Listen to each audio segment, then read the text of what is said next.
ঝিনাইদহে শারদীয়া দুর্গাপূজার ৪৫৫টি মণ্ডপে শেষ মুহূর্তের প্রস্তুতি চলছে। সুলতান আল এনামের প্রতিবেদনে দেখুন বিস্তারিত। ঝিনাইদহে শারদীয়া দুর্গাপূজা উপলক্ষে জেলা জুড়ে পূজা মণ্ডপগুলোতে প্রতিমা তৈরির কাজ ও সাজসজ্জার শেষ মুহূর্তের প্রস্তুতি চলছে। এবছর জেলায় মোট ৪৫৫টি মণ্ডপে দুর্গাপূজা উদযাপিত হবে বলে জানিয়েছেন জেলা প্রশাসন।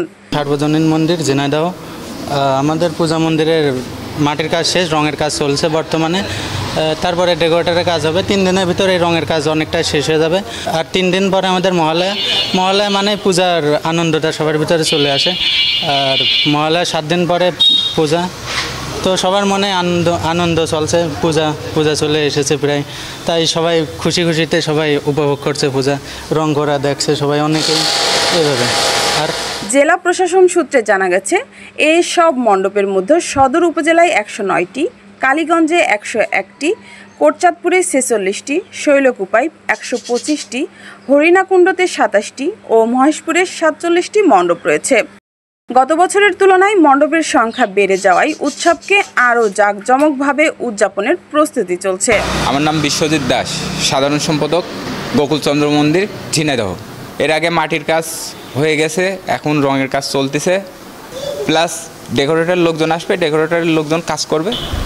এখানে আমরা মাটির কাজ করেছি, মাটির কাজ করে রং করছি, রং করে আমরা এখান থেকে আবার চলে যাবো। 2 দিন লাগবে, এখানে 2 দিন লাগবে।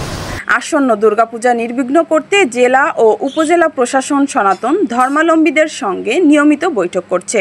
পাশাপাশি বিএনপি, জামায়াত সহ বিভিন্ন রাজনৈতিক দলের প্রতিনিধিরা মণ্ডপ পর্যায়ে গিয়ে পরিস্থিতি খতিয়ে দেখছেন এবং স্থানীয় কমিটিগুলোকে সমন্বয় করেছেন।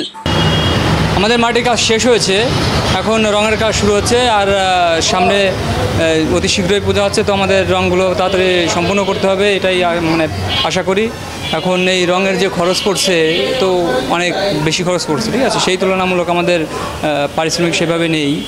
তো এখন যাই হোক, প্রতিমা প্রস্তুতি করতে হবে, সুন্দর একটা কাজ হচ্ছে, এইভাবে আমাদের চলছে। সরজমিনে দেখা গেছে, জেলা শহরের কেন্দ্রীয় বারোয়ারি মন্দির, সার্বজনীন মন্দির ও বিভিন্ন মহল্লার মণ্ডপে প্রতিমা তৈরির কাজ প্রায় শেষের দিকে এবং সাজসজ্জা চলছে। ব্যাপারীপাড়া দুর্গা মন্দিরে দীর্ঘ 1 মাস যাবৎ কাজ চলছে, এখনও 7 দিন করা লাগবে। লোক খাটছে 15 জন করে প্রতিদিন। কাজ ভিতরে কাজ চলছে, বাইরের কাজ চলছে। তারপরে আপনার এখনও মনে করেন যে 7 দিন মতো না করলে কাজ শেষ হবে না। 7 দিন রাত দিন দিয়ে কাজ করা লাগবে। আগের বছরের থেকে এই বছর ব্যয়বহুল বেশি হবে।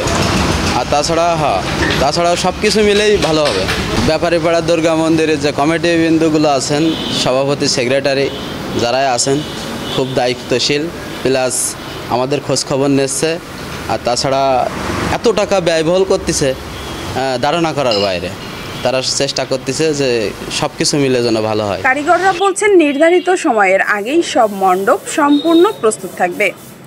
চাকলাপাড়া সার্বজনীন দুর্গা মন্দির কমিটির সভাপতি রণজিৎ শাকারি বলেন, গত বছরের মতো এবারও শান্তিপূর্ণ ও আনন্দঘন পরিবেশে পূজা পালিত হবে। প্রশাসনের সঙ্গে ঘন যোগাযোগ রয়েছে। জেলা হিন্দু, বৌদ্ধ, খ্রিস্টান ঐক্য পরিষদের আহ্বায়ক চন্দন বসু মুক্ত বলেন, আইন শৃঙ্খলা বাহিনী ও রাজনৈতিক দলগুলোর সমন্বয়ে এ বছরও উৎসব নির্বিঘ্ন হবে বলে আশা করা যায়।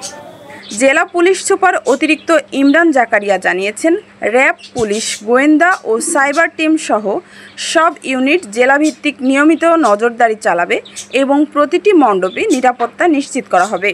মুস্কান রুবায়েত মীরা, সবুজ বাংলা টিভি, ঝিনাইদহ।